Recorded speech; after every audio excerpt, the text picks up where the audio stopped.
If you don't want to end up in a nursing home, you need to find a job. That's exactly what my son told me. He said it with such chilling nonchalance, without even blinking. I looked at him and smiled. But it wasn't a happy smile. It was the kind of smile you wear right before you die inside, or before you are reborn in absolute fury. I got up slowly, without a single word. I went to my small room, took my 22-inch blue suitcase, the same one I'd used when I first moved out of the house where I'd raised this man, and started packing the few things I had left. Clothes, a couple of books, an album of old photos, and a letter. 1 hour later, the silence was shattered by the deep roar of a powerful engine. A luxury car, black and gleaming, pulled up to the wrought iron gate. From the window, I watched Jasmine, my daughter-in-law, peek out, her brow furrowed. Marcus approached the gate and shouted, "What on earth is that car doing here?" I didn't answer. I just picked up my suitcase. I closed the door to the little nook I called home and walked out, head held high. But to understand how I arrived at that moment, you have to go back many years with me, to a time when I wasn't a burden, but a mother capable of anything for her son. Marcus was my only child. His father, David, passed away when Marcus was barely 3 years old. A traffic accident on a slick, wet highway. The police told me it was instant. I didn't feel like it was. It took me more than 10 years to learn how to breathe again without the pain cutting me in half. From that moment on, my entire life revolved around Marcus.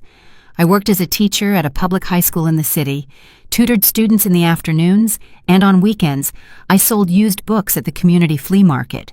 I did everything to make sure he had what he needed, and he did. I sent him to good schools, I helped him with his homework, and I stayed up late sewing costumes for his school plays. I even sold my wedding ring to pay for his 12-week computer programming camp when he was 12 years old. I taught him to be responsible, respectful, and to always say thank you and please. I taught him to love books and to stand up for those who had no voice. I truly believed I was raising a noble man. I didn't know I was raising my own executioner. Marcus was a sweet child. When he was little, he used to write me letters on notebook paper. "Mom, when I grow up, I'm going to buy you a house with a garden. You'll have a porch swing and lots of cats."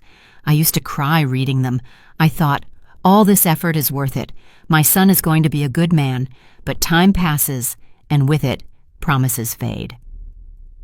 The first crack appeared when Marcus met Jasmine. She was 24, working at a bank, and ambitious, maybe too ambitious. He brought her home one Sunday to introduce her to me. I remember that day like it was yesterday. "Mom, this is Jasmine," he said with a proud smile. "My girlfriend." She looked me up and down. She was wearing massive dark sunglasses, as if she were walking a red carpet. "Hi," she said without smiling. "Pleased to meet you." Her handshake was as cold as her stare. That day, I knew something was about to change. And it did. After they got married, Marcus started visiting less. He no longer came for Sunday dinners. He always said he had too much work. When he did call, it was for practical things. "Do you still have my birth certificate?" Or, "Where did you store my high school papers?" One day, I was offered early retirement. My health was fragile, and I felt it was time to rest. I told him the news with excitement. Marcus barely looked up from his phone. "Well, I mean, if you feel good about it." There was no congratulations or thank you for everything, just indifference. But the worst was yet to come. When Amara was born, I knew she would be my last refuge. My granddaughter was a ray of sunshine in so much shadow. At first, Jasmine didn't want me watching her. "I prefer someone young," she'd say. "Besides, Eleanor isn't used to modern babies." Modern babies, as if they were appliances. But eventually, they let me watch her some afternoons. Those were the best moments of my week. I told her stories, we played hide and seek, and I taught her how to write her name in cursive. "Grandma, why do you live in such a tiny room?" she asked me once. "Because it's just right, sweetheart. I don't want to bother anyone." "But you're not bothering anyone. I love being with you." That phrase etched itself into my soul. My relationship with Jasmine continued to deteriorate. She started avoiding me, speaking to me in sarcastic whispers. "Eleanor, can you please not leave your things scattered in the laundry room? Eleanor, close the back door. You're letting the heat out." "Do you have to make noise right now?" It was my house, or at least it had been. They had remodeled it, yes, but the land was mine. Still, I felt like an intruder, an uncomfortable presence. When I tried to talk to Marcus about it, he just said, "Jasmine is very sensitive and sometimes you don't help." It was the first time I felt completely alone. One day Marcus called me into the main living room. I had just finished washing Amara's laundry, and my hands were still damp. "Mom, we need to talk." I sat on the edge of the sofa. Jasmine stood beside him, arms crossed. "This can't continue," Marcus said. "We're tight on money. We can't afford to support another person." "Another person?" I asked.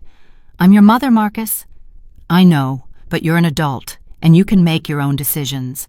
If you don't want to go to a nursing home, you'll have to get a job." I felt a knot in my throat, not because of the suggestion, but because of the way he delivered it, the sheer lack of affection, memory, or gratitude. "That's not fair," I whispered. "Life isn't fair, Mom," Jasmine countered. "Welcome to the club." Marcus stood up. "We've talked it over. Take your time, but we can't go on like this." I stayed there, listening to the wall clock. Tick-tock, tick-tock. And I knew something inside me had finally broken. What they didn't know was that I wasn't as alone as they thought. Months ago, I had received a letter that changed my life. It was from Isaiah, a love from my youth, whom I had never forgotten. He found me through an old friend. He wrote to me gently, asking if I ever thought of him. And yes, I thought of him more than I should. We started talking on the phone, then through video calls. He lived down south in North Carolina, where he owned acres of farmland and vineyards. "I never stopped loving you, Eleanor," he told me one night. "And if you'll let me, I want to see you again." That sentence was like a hand extended in the middle of an abyss. When Marcus told me I had to get a job, I had already made my decision. I wasn't going to beg, I wasn't going to scream, and I wasn't going to make a scene. I just smiled. I went to my room, opened my suitcase, packed my things, and looked in the mirror. I had wrinkles, yes, and my hair was more salt than pepper. But I also had something I had lost years ago: courage. And then it happened. The roar of the car, the steps of Marcus and Jasmine approaching the window, the horn blast. Beep. A tense silence. A quick glance from Amara, who had run in from the kitchen. "Grandma, is that car here for you?" I knelt, hugged her tight, and whispered in her ear, "Never let them tell you what you're worth, not even your own blood." I stood up and walked toward the front door. I approached the gate without looking back. Marcus stood there with a frown. Jasmine had her arms crossed, her lips pursed as if she'd bitten a lemon. Amara watched me from the hallway with her big, honey-colored eyes. I didn't say a word. I didn't have to. They didn't deserve my words. I pushed open the iron gate and felt the cool wind hit my face. The car was there, a gleaming black Mercedes-Benz S-Class, polished like the night, its engine still running, as if it knew I wouldn't change my mind. The rear door opened, and there he was, Isaiah. "Good afternoon, Eleanor," he said, stepping out with elegant ease. "I've been waiting for you." I saw Jasmine scowl even deeper, as if she couldn't comprehend what was happening. Marcus took a step forward. "Who is this guy?" he asked, raising his voice. Isaiah offered me his hand. I took it. "Isaiah Reynolds," he replied, without looking at my son. "I'm a friend of your mother's, and I'm here to pick her up. She has nothing left to do here." The word mother seemed to hit Marcus like a slap. He blinked, trying to process what he was seeing, and then he spoke to me. "What are you doing? You're leaving with a stranger? Just like that?" I looked at him, and for the first time, I spoke. "I'm not leaving with a stranger. I'm leaving with someone who sees me, who listens to me, who values me, something you stopped doing a long time ago." Jasmine let out a sarcastic laugh. "My goodness, this is like a soap opera, running off with some rich old man now. Seriously?" Isaiah smiled politely, but his eyes held an icy firmness. "Ma'am, you started the soap opera when you decided to treat this woman like she was trash. Today is just the end of the first act. Get ready for what's coming next." He helped me into the car. I closed the door, and from the window I saw Amara running toward the gate. "Grandma, wait!" Isaiah stopped the car before pulling away. I rolled down the window. Amara reached into her pocket and handed me a folded piece of paper. "It's a drawing for you." I took the paper, hugged her, and whispered, "Never change, my love. You're the one with the good heart." The car pulled away, and I didn't look back. The first few miles were silent. I watched the streets that had seen me haul grocery bags, enter through the back door as if I were staff, and swallow insults for not bringing in income. Every tree, every post was a witness to my silence, and now they would also be witnesses to my departure. Isaiah drove smoothly, as if he had all the time in the world. "Are you all right?" he asked without taking his eyes off the road. I nodded, though I didn't know if it was true. "I don't know if I'm all right, but I'm awake, and that's a miracle." He smiled. He took my hand gently. "Do you want to go straight home, or do you want to stop somewhere first?" "Do you have time?" "I have a lifetime." I laughed. After so much time, I laughed for real, and that's when I knew it. I was no longer the woman who walked with her head bowed. I was someone else. Or rather, I was starting to become who I was before the fear took over. We stopped at a small, warm roadside diner with huge windows and the scent of fresh baked bread. We sat by the window. Isaiah ordered 2 coffees and some pastries. "Do you remember the first time we went to a place like this?" he asked me. "Of course. I ordered black tea with lemon, and you said that wasn't what happy people drank." He laughed. "And you told me, 'Then I'm a proud, unhappy woman.'" We both laughed. But then silence returned. Isaiah looked me in the eye. "Eleanor, did they hurt you badly?" "No." I swallowed. I felt something break inside. I don't know if it was hurt or just neglect. It was years of small things, glares, comments, closed doors, favors that turned into debts.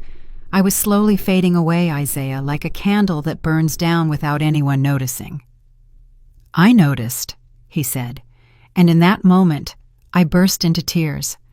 I cried for everything I had silenced, for every Sunday I ate alone, for every time I pretended not to hear Jasmine call me a nuisance, for every hug Amara wanted to give me that her mother blocked, for every promise Marcus forgot. Isaiah didn't say anything. He just held my hand. And right there, I understood that sometimes silence doesn't hurt. Sometimes it heals. Hours later, we arrived at his house. And when I say house, I don't mean an ostentatious marble mansion. It was a spacious, rustic farmhouse, surrounded by vineyards that shone under the setting sun. It had a porch with swing seats, huge windows, and a library that looked like something out of a dream. "This is your room," he said, opening a door. It was warm, with white sheets and a hand-woven rug. On the bedside table was a bouquet of lilacs. "Lilacs?" I asked. "Your favorite," Isaiah replied. I didn't know what to say. I just touched the petals. "You deserve this, Eleanor. You deserve everything they denied you." That night we ate dinner together, hot soup, homemade bread, and a red wine Isaiah had produced in his own winery. We talked about books, old movies, and our youth. At one point, he looked at me seriously. "You know what hurt me the most? That you never looked me up. 40 years went by, and I never heard from you." I was afraid, I admitted. And then life just happened. I focused so much on others that I forgot myself. He nodded. "But now you're here, and I promise you, as long as I have breath in my body, no one will ever make you feel invisible again." The following days were a balm. For the first time in decades, no one was yelling at me. No one was correcting how I hung the laundry, or for leaving a light on, or for reading late. I was free. And in that freedom, I started to remember who I was. I started writing small stories, poems, and random thoughts again. Isaiah encouraged me, read my work, and asked me questions. Sometimes he woke me up with coffee in bed, other times with wild flowers. But like everything in life, the past doesn't always stay behind. One afternoon, as I was reading on the porch, my cell phone vibrated. It was an unknown number. Hello? Silence. Then a voice I recognized instantly. Mom, it's Marcus. I froze. What do you want? Can we please talk? I don't know if I have anything to say to you. Please, it's important. I sighed. Something in his tone unsettled me. It wasn't arrogant. It sounded vulnerable. Tell me. Jazz left me. She said she couldn't handle this mess, said I wasn't man enough, and she took off. She left me with the house. And Amara. I had to sit down. The world seemed to be spinning backward. And what does that have to do with me? I don't know what to do. Amara cries all day. She asks about you. I can't handle all of this. I feel lost. There was a long pause. I could hear him breathing. I need you, Mom. I remained silent.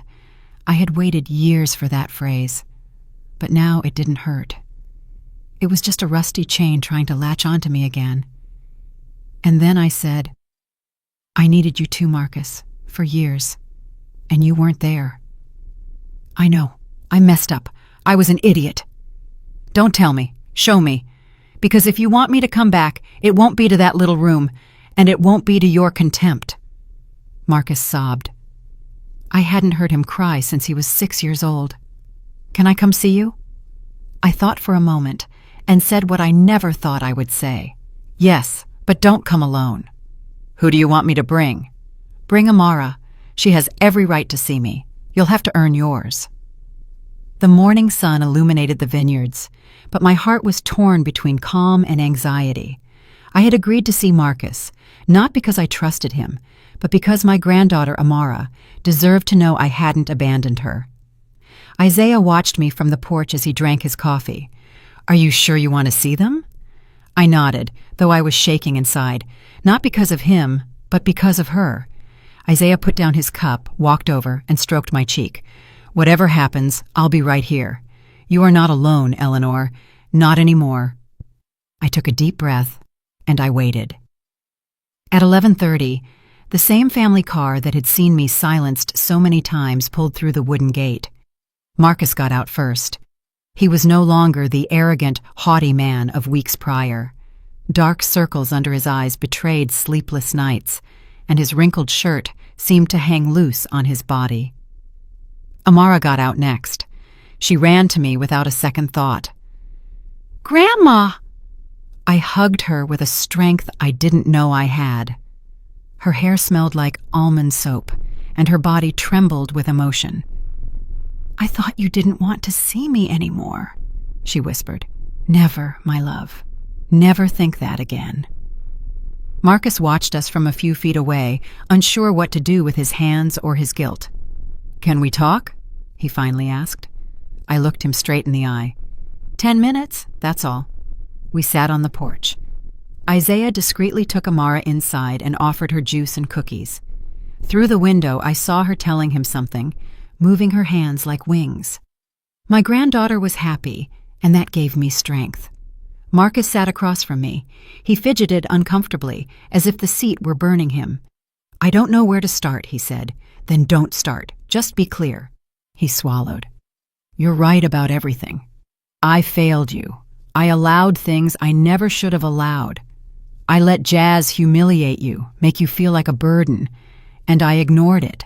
I focused on my job, my daughter, and I pushed you aside. No, you shoved me aside. There's a difference. He lowered his gaze. He looked defeated. I know I have no excuses, but I'm here because I'm alone and because I only now understand what you did for me for years. And you only just realized that? Yes. When I saw myself washing dishes, cooking, finding clothes for Amara, taking her to school, and enduring her crying, I understood. I understood that you did all of that, and I never appreciated it. Silence. I'm sorry, Mom. I kept looking at him. He was my son, the one who called me his queen when he had a fever and I read him stories, and at the same time, he was the man who allowed his wife to treat me worse than a maid. Both truths coexisted, and they hurt. I don't know if I can forgive you, but I can listen to you. That's a start. We spent the afternoon in the garden. Amara played with Isaiah, who was teaching her how to plant a small vine. They laughed as if they had known each other their whole lives. Marcus watched me in silence. He loves you, doesn't he? Much more than you ever allowed yourself to. And you love him? I'm rediscovering him, but yes, I do. Marcus nodded. His pride seemed to dissolve with every word. I don't know if I have the right to ask this, but could you keep Amara for a few days? I got a temporary job in another city for a few weeks, Seattle, Washington. I have no one to leave her with, and she wants to stay with you. I turned toward my granddaughter. Her eyes were sparkling with hope. Can I, Grandma? Can I stay with you and Isaiah? Isaiah appeared then, as if the scene had summoned him. It would be an honor, but only if your grandma agrees. I sighed. All right, but under my rules. No surprise visits. No meddling. Marcus nodded immediately. Thank you truly. Before leaving, he turned one last time. I know I have a lot to prove. I just want you to know I'm willing to undo the damage. I watched him get into the car and drive away down the dirt road. A part of me felt relief, another nostalgia, but none of me felt guilt. The days with Amara were a balm. We ate breakfast together, walked through the vineyards, and baked cookies. Isaiah became her silent hero. He told her stories, listened patiently, and taught her how to recognize stars at night. One afternoon, as Amara was drawing on the porch, Isaiah hugged me from behind. I never imagined having this, he whispered. Having what? Peace, family, real life. I turned to look at him. His eyes were moist. Thank you, Eleanor, for coming back to me. I didn't come back. I found myself again. And you were there. But calm, as always, comes at a price. One night, as we were having dinner, Amara got a message on her tablet. It's my mom, she said without looking up. She wants to know if I'm okay, and she told me something weird. What? She said Dad is seeing a girl, that he now has someone to leave me with, and that maybe he won't need me anymore soon. Isaiah and I exchanged glances. How do you feel about that? I asked her. Sad, but I don't want to go back. I'm happy here. I hugged her. You will always have a place here, my love. Always. But something sparked in me. Jasmine. That woman couldn't let go of control, not even from a distance. And if Marcus was starting to rebuild his life, who was to say he wouldn't repeat his mistakes? That night, I sat down at Isaiah's desk, took paper and pen, and wrote a letter.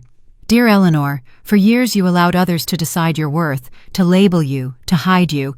But you are not a shadow. You are a light, and even if it sometimes flickers, the light always returns. Never forget who you are. You are starting a new life, and this time, you are not alone. I folded the paper and put it in a small box next to a photo of Amara and me. That would be my reminder, my anchor. 2 days later, Marcus returned. He was smiling and holding a bouquet of flowers, but something in his eyes alerted me. I have news, he said. Good news. I was offered a permanent, well-paying, stable position, but it requires me to move to Denver, Colorado. He looked down. He hesitated. She can come with me, or if you want, you could come too. The proposal hit me like a slap. Are you asking me to leave my life, my home, to come live under your wing again? Not under my wing, as a family, together. You can help me with Amara. You can have your own space. It wouldn't be like before. I looked at him for a long time, and then I knew he hadn't completely changed. He still thought I existed to serve, to fill voids, to put out fires he couldn't handle. I stood up. Thank you for the offer, but no. And Amara? She can decide, but I won't dim my light again. That night, as I prepared dinner for Amara, I sat next to her. Your dad wants to move and take you with him. And you? I'm staying because this is my life now, but you get to decide. Amara cried. She hugged me tightly. I want to stay with you. Are you sure? Yes. I feel loved here. Over there, I feel forgotten. Isaiah appeared at that moment, bringing freshly baked bread. Is there room for one more?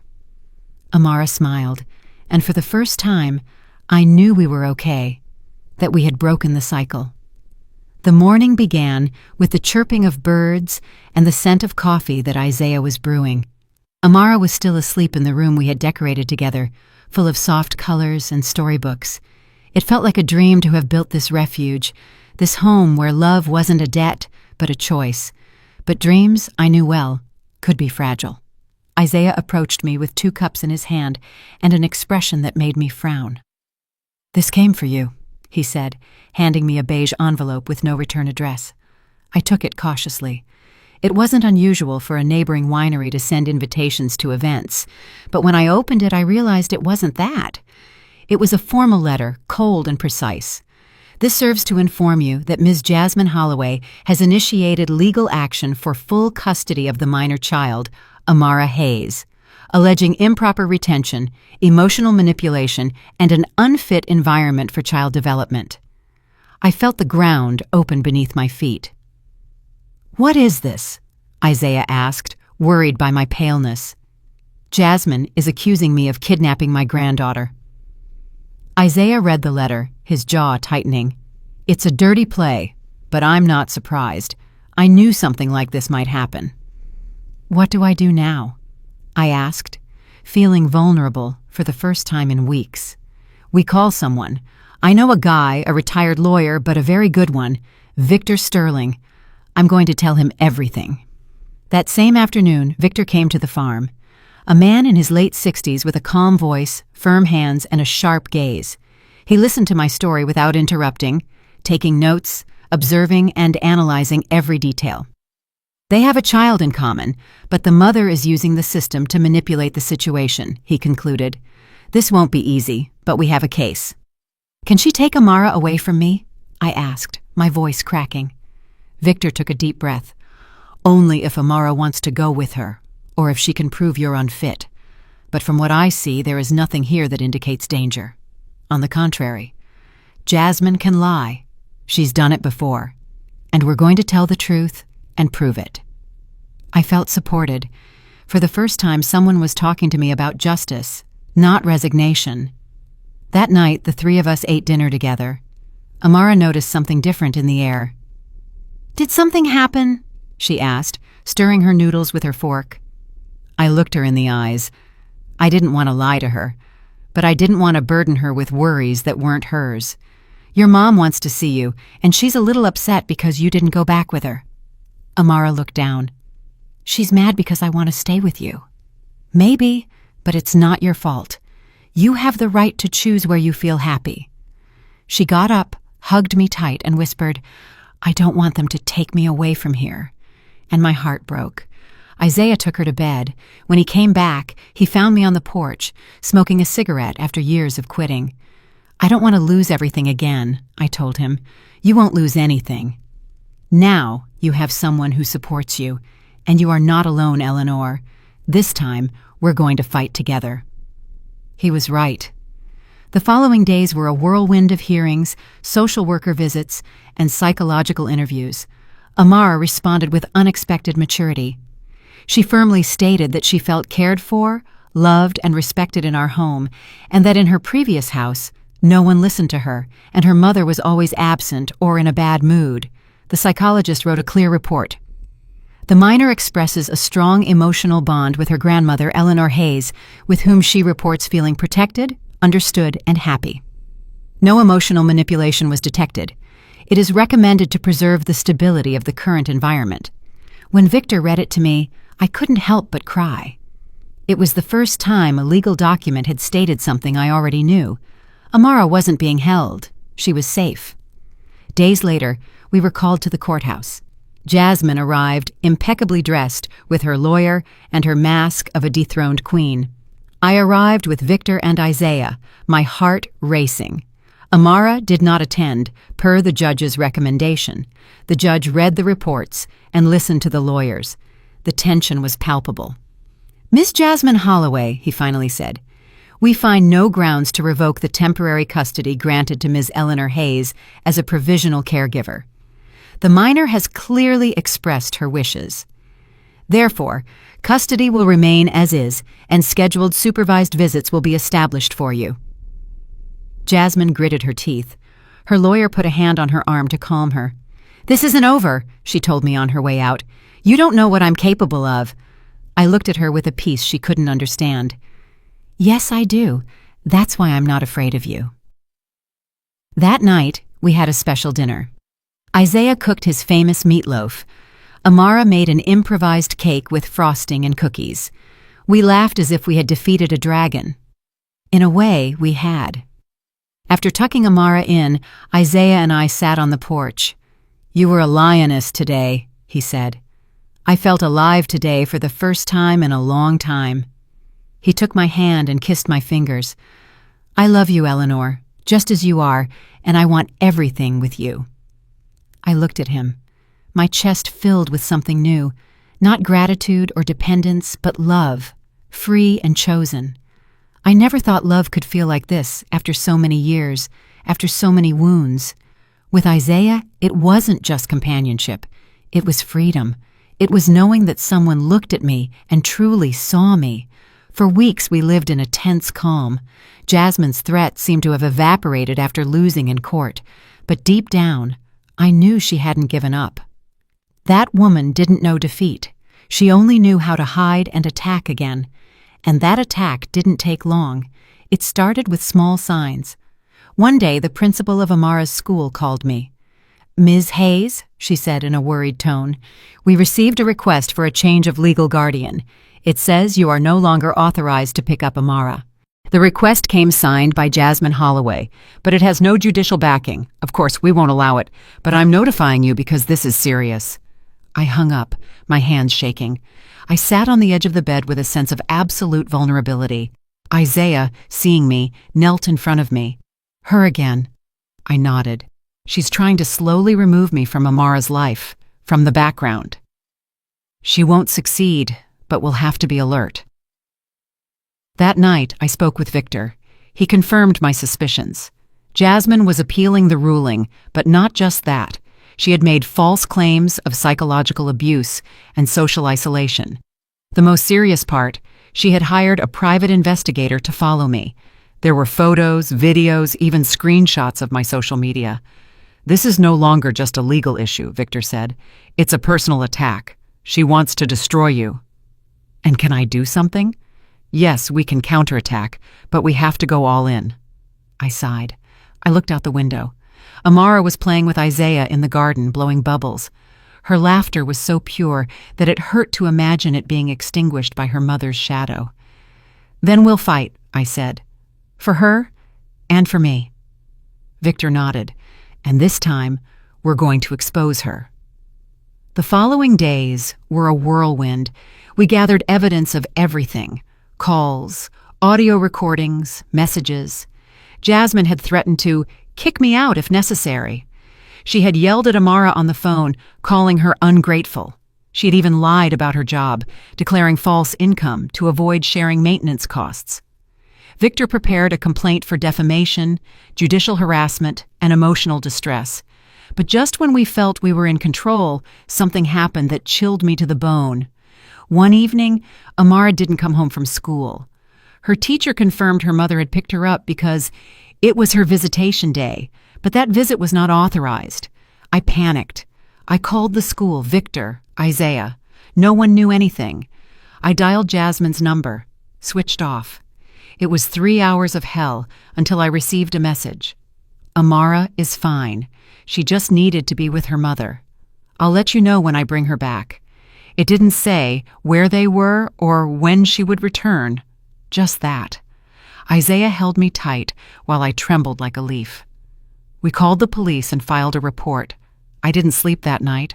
I just cried. I felt my soul being torn from my body. The next morning, Jasmine showed up at the farm, Amara by the hand. The child's eyes were swollen from crying. "Here she is," Jasmine said with cynicism. "She's fine. She just needed to be with me. You're not her mother, Eleanor. You can't forbid me from seeing her. You didn't have permission. That was kidnapping. Oh, please, dramatic as always. Look at her. She's alive. No. Amara pulled her hand away and ran to me. Grandma. I hugged her with a force I'd never felt before. We're going all the way with this, I told Jasmine, my voice trembling but firm. Do it. We'll see who's left standing at the end. And she left. Victor activated the entire legal system. He requested a temporary restraining order. The judge agreed. Jasmine couldn't come within 1,000 feet of the property without a court order, but that only infuriated her more. A week later, someone broke Isaiah's car windows. Days later, we found animal droppings at the farm entrance. One morning, we heard a loud crash. Someone had thrown rocks at the roof. Amara woke up screaming. Isaiah went out with a baseball bat. He found no one. We reported everything, but the authorities said the usual. Without proof, there's not much we can do. I wasn't sleeping anymore. I lived in a state of constant alert. Isaiah proposed something radical. Eleanor, let's move. I have a small house in upstate New York, further away. We could start over there without the weight of this craziness. Abandoning this isn't giving up. It's protecting you. And protecting Amara. I thought about it for days, but every corner of that farm had a history. Every tree, every stone was part of my identity. I couldn't let Jasmine steal that from me too. No, if I leave, she wins and I won't allow it. Isaiah nodded. He didn't pressure me, but I understood that the exhaustion was catching up to him too. One afternoon, while shopping in town, a woman approached me in the supermarket line. You're Amara's grandmother, right?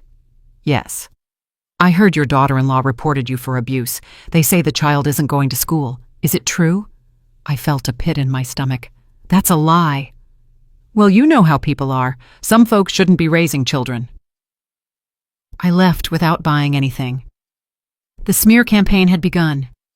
Neighbors looked at me with distrust. Some withdrew their invitations. Others stopped greeting me. They were isolating me, and that hurt more than Jasmine's insults. One night, after tucking Amara in, I went out to the garden. I looked up at the sky, searching for answers. Why is this happening to me? I murmured into the air. I just wanted to take care of my granddaughter, to love without fear. Is that too much to ask? Isaiah came out and hugged me from behind. You're not alone, even if the world shouts otherwise. I'm with you. And if she doesn't stop, if she keeps going until she breaks us, then we will resist until our last breath. A few days later, we received the final summons. Jasmine had secured an extraordinary hearing. She was going to present new evidence to request exclusive and definitive custody. It was her last punch. The trial would be in a week, and I had to prepare myself. Victor gave me a piece of advice. Don't just tell your version. Show your life. Show who you are. Let the judge see that you're not a threat. You're a source of support. That night, I wrote a letter. I didn't know if it would be read, but it helped me order my soul. My name is Eleanor Hayes. I am 66 years old. I am not perfect. I've made mistakes, but I would never stop loving someone who needs me. I am not fighting out of pride. I am fighting for a bond that life gave me and that I do not intend to surrender to anyone's whim. I put the letter in my purse and decided it would be my shield. Amara, upon hearing about the trial, was scared. I'm going to have to leave. No, my love. This time, we're going to win. And if we don't? I looked at her, my soul breaking. Then we'll go together, wherever it is, but together. She smiled. She hugged me. You're my home, Grandma. And that sentence was worth more than 1,000 court orders. The day of the trial arrived with an impossible mix of emotions: fear, hope, rage, and something deeper that I didn't know if it was courage or simply exhaustion. I dressed soberly, carefully combed my hair, and before leaving, I hugged Amara tightly. I love you, Grandma, she said, looking at me with those big eyes. I love you more, my queen. No matter what happens, nothing is going to separate us. You know that, right? She nodded with silent tears. Isaiah led me by the hand to the car. Victor was waiting for us at the courthouse door.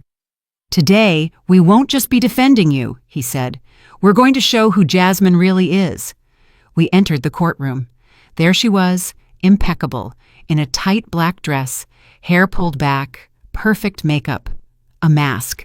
She looked at us as if we were insects. I took a deep breath. I wouldn't break. The judge, an older man with a severe expression, started the hearing. "We are here to resolve the appeal presented by Ms. Jasmine Holloway, who requests exclusive custody of her daughter Amara and the revocation of the provisional custody granted to Ms. Eleanor Hayes." Everything was on the line. Jasmine spoke first. "Your Honor, my mother-in-law has emotionally manipulated my daughter, alienated her from me, and interfered with her development, preventing contact with my environment. She has created an unauthorized figure of authority. Amara needs a mother, not an obsessive and possessive grandmother."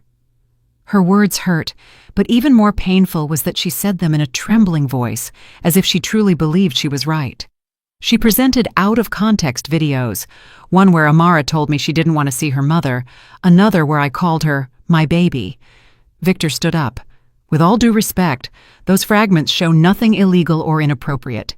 Showing affection or respecting the wishes of a child who suffers distress upon seeing her mother does not constitute alienation." The judge nodded without comment. Then Victor counterattacked. He called Amara's teacher to the stand.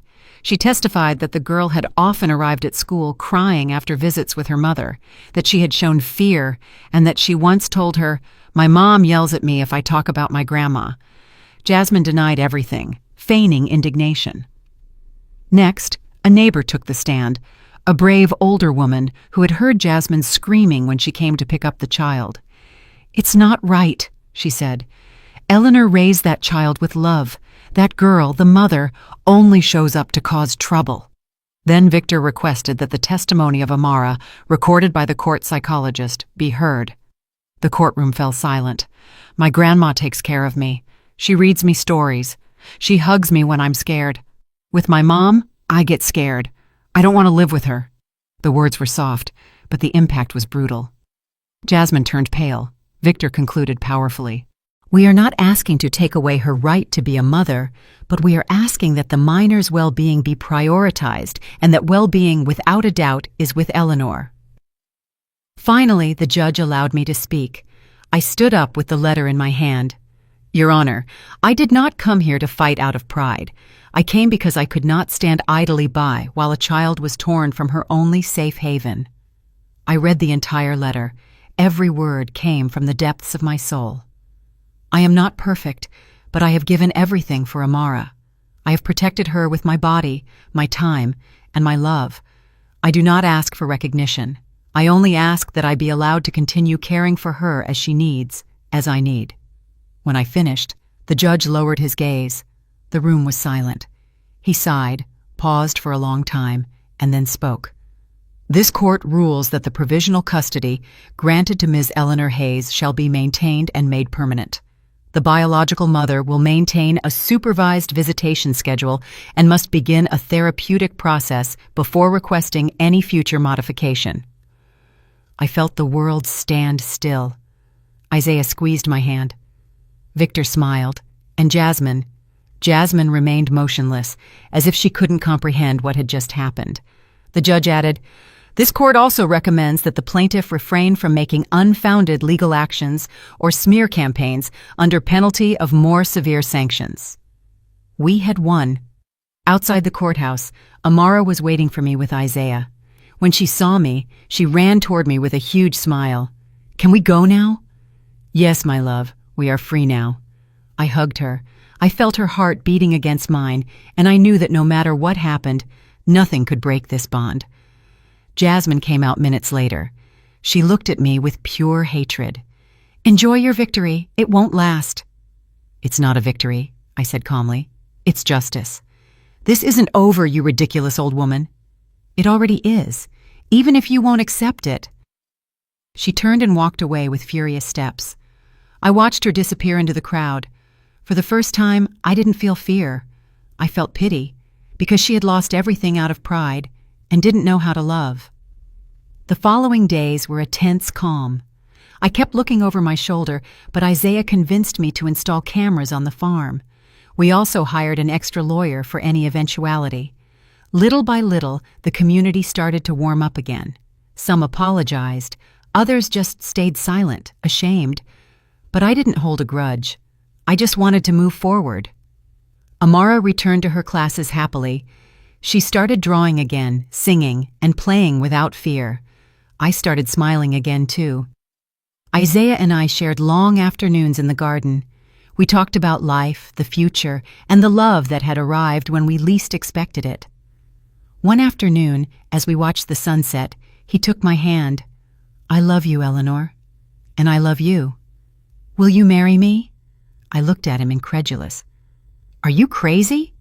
"Yes, for you." We laughed and cried. I said yes. The wedding was intimate. Just a few friends, Victor, and of course Amara, who carried the rings and cried with emotion.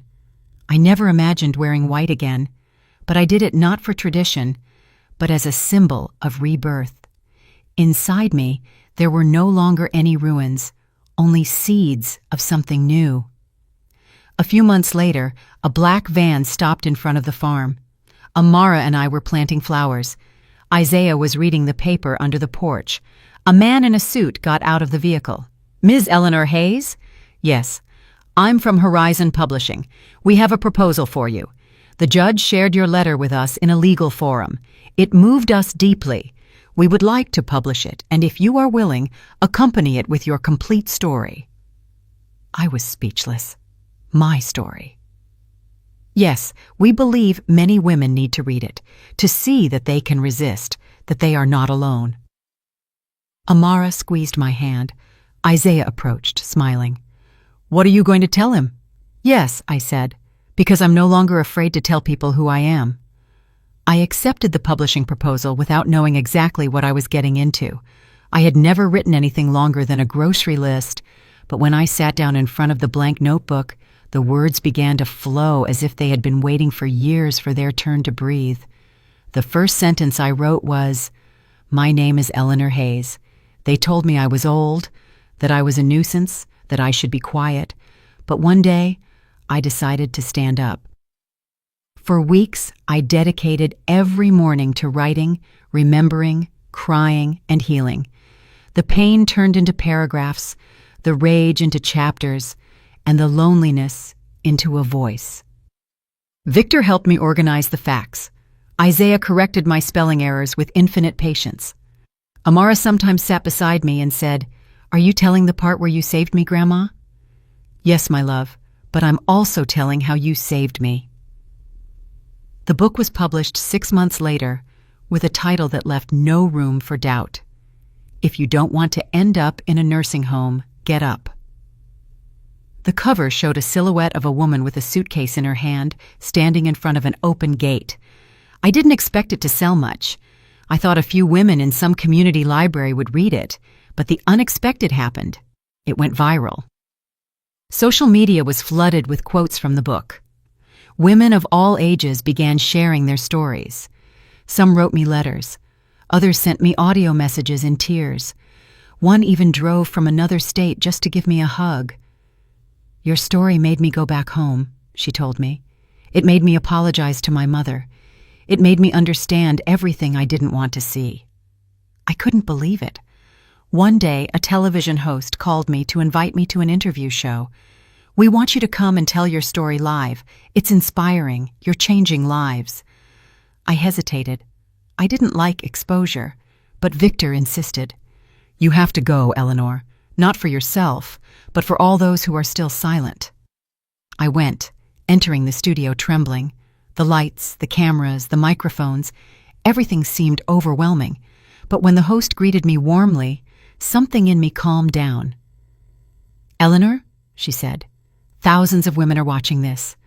What would you tell those who are living what you went through?" I thought for a few seconds and then replied, "Don't believe that you are alone. Don't listen to anyone who tells you it's too late, that you're worthless, because there is always a day to start over. Even if you are 60, 70, or 80 years old, it is never too late to stand up." The applause was immediate, and it wasn't for me. it was for all of them. After the program, life changed. I was invited to give talks at community centers, interviewed on radio shows, and even a university asked me to speak at a conference on senior citizens' rights. But I was still the same woman. I still got up early to make breakfast for Amara. I still cleaned my garden, watered the plants, and still sat with Isaiah to watch the sunset. One day, as we were having coffee on the porch, he looked at me and said, "Do you realize what you've done? You turned humiliation into dignity and sadness into strength. Not everyone can do that, Eleanor." "I only did what any mother or grandmother would do," I replied. "Defend those they love." "Yes, but you also defended yourself. And that is the hardest part." Jasmine kept her distance. She carried out the supervised visits with coolness and detachment. Little by little, Amara started talking to her without fear. I never spoke ill of her mother, never, because I understood a profound truth. You don't win by hating. You win by loving with greater strength. One day, Amara asked me, "Did you forgive her, Grandma?" I was silent for a moment. "I don't know if I forgave her, but I no longer hate her." "That's enough, isn't it?" "It's more than enough." Years later, the book was adapted into a play. I was invited to the premiere. The curtain opened, and I saw an actress with white hair playing me with the same suitcase in her hand, with the same tremor in her voice. Hearing my own words in another body made me cry. Isaiah squeezed my hand. Amara, now a teenager, hugged me. "That's you, Grandma, the bravest of all." The play ended with the actress opening the gate and getting into an imaginary car. The audience gave a standing ovation. It was then that I understood. My story was no longer just mine. The last recognition came when I was awarded a Citizen's Medal of Merit. In the speech, the mayor said, "Today, we honor a woman who taught us that old age is not synonymous with uselessness, that motherhood has no age limit, and that love is stronger than any court ruling." I approached the microphone. I no longer trembled. "Thank you for this recognition, but I want to say something more. When my son told me, 'If you don't want to end up in a nursing home, you need to find a job,' he didn't know he was giving me an opportunity, because sometimes what looks like the end is only the beginning." People applauded, but I looked up and thought of David, and how I wished he could see me now, free, alive, reborn. Today, looking back, I don't see a tragedy. I see a story of transformation. Amara grew up surrounded by love. She chose to study psychology. She says she wants to help other children like her.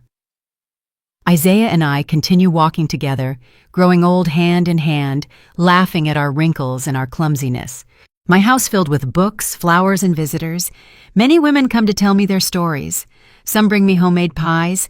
Others just need to talk. I always listen. And every time they ask me how it all began, I tell them the same thing. It started with a phrase, a humiliation, but also with a smile, a suitcase, and a car that arrived just in time, because it wasn't the luxury, it wasn't the new husband, and it wasn't the book. It was choosing not to fade, not to surrender, not to believe what others say you are. Because the fire we have inside is not extinguished by contempt, it is ignited by determination. And if someone ever tells you that you are old, that you are useless, that you are in the way, remember this: you are not what others say. You are what you decide to be. And if they tell you, if you don't want to end up in a nursing home, you need to find a job, smile, stand up, open the gate. Because maybe your new life is waiting for you right there. They say that when one door closes, another one opens. But what no one tells you is that sometimes you have to have the courage to cross it alone, with your back straight, with your suitcase shaking in your hand, with your soul in pieces, but willing to put yourself back together.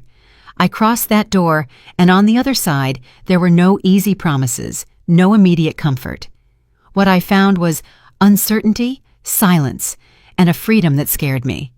Because yes, freedom is frightening when you're not used to choosing for yourself, but I chose at every step, with every tear, with every written word. I chose to rebuild myself. I chose to listen to my voice, the one I had silenced for decades. Today, I live in a modest but warm house with windows that let the light in as it never did before. Amara is no longer a child. She is a brilliant, sensitive young woman with that mix of tenderness and strength that only well-healed scars can leave behind. Isaiah grows old with me. His presence is a refuge, not a life raft. I don't need him to save me. I only need him to accompany me, and he does so every day with a quiet smile and a silence that says more than 1,000 speeches. Our routine is simple. We eat breakfast looking out at the garden. Amara sometimes joins us with her cup of tea, and we talk about simple things, books, flowers, dreams. But sometimes the conversation turns deeper. "Grandma," she said to me one morning, "do you regret everything that happened?" I thought about answering yes, that I wished I had never suffered, that I wished my son hadn't betrayed me, that I wished David were still alive. But lying to her would be robbing her of the truth. "No, my love, I don't regret it, because if all of that hadn't happened, I wouldn't be who I am today, and you perhaps wouldn't be here with me." She smiled. She hugged me without saying more, because she understood. Over the years, I learned that life is not a straight line. It's a spiral. Sometimes you go up, sometimes you go down, and sometimes you feel like you're in the same place. But you are not the same person. I am not the same woman who trembled at the sound of her son yelling, nor the one who bowed her head when her daughter-in-law humiliated her, nor the one who thought she had no place left in the world. Now I am the woman who writes, who hugs, who listens, who guides. I am the grandmother who receives letters from other grandmothers, mothers, and daughters, women who tell me, "Thank you for telling your story. You gave me courage." And I answer them, "The courage was already inside you. All it took was for someone to remind you." Sometimes older women are invisible to the world, as if we have nothing left to say, to contribute, or to live. But that is a lie. We are living libraries. We are roots. We are history and future. They made us believe that after a certain age, all that remains is waiting. But I say the opposite. After a certain age is when everything becomes clearest, when you no longer need to prove anything, when the only thing that matters is living truthfully. Once, at a talk I gave at a university, a student asked me, "What is dignity to you?" I smiled at her and replied, "It's being able to look at yourself in the mirror without lowering your gaze. It's not needing anyone's approval to know your worth. It's choosing yourself every day, even if no one else does." She remained silent, nodded, and I knew she had understood. If I had to leave one message for every woman who hears my story, it would be this. Don't wait for someone else to rescue you. Don't wait for them to value you before you value yourself. Don't wait for them to applaud you before you stand up. Do it anyway. Do it trembling. Do it with fear, but do it. Because sometimes life begins right at the moment you decide not to be the victim, but the author of your own story. And if you ever have to pack a suitcase, don't see it as an end. It's just the prologue to everything you're going to write next. Did you like the story? And which city are you listening from? Let's meet in the comments. If you like the story, you can support me by sending a super thanks so I can keep bringing more stories like this. Thank you so much for your sweet support. I'm looking forward to your comments on the story. On the screen, you can see 2 new life stories that I highly recommend. There's so much more on my channel. Don't forget to subscribe. See you in the next life story with love and respect.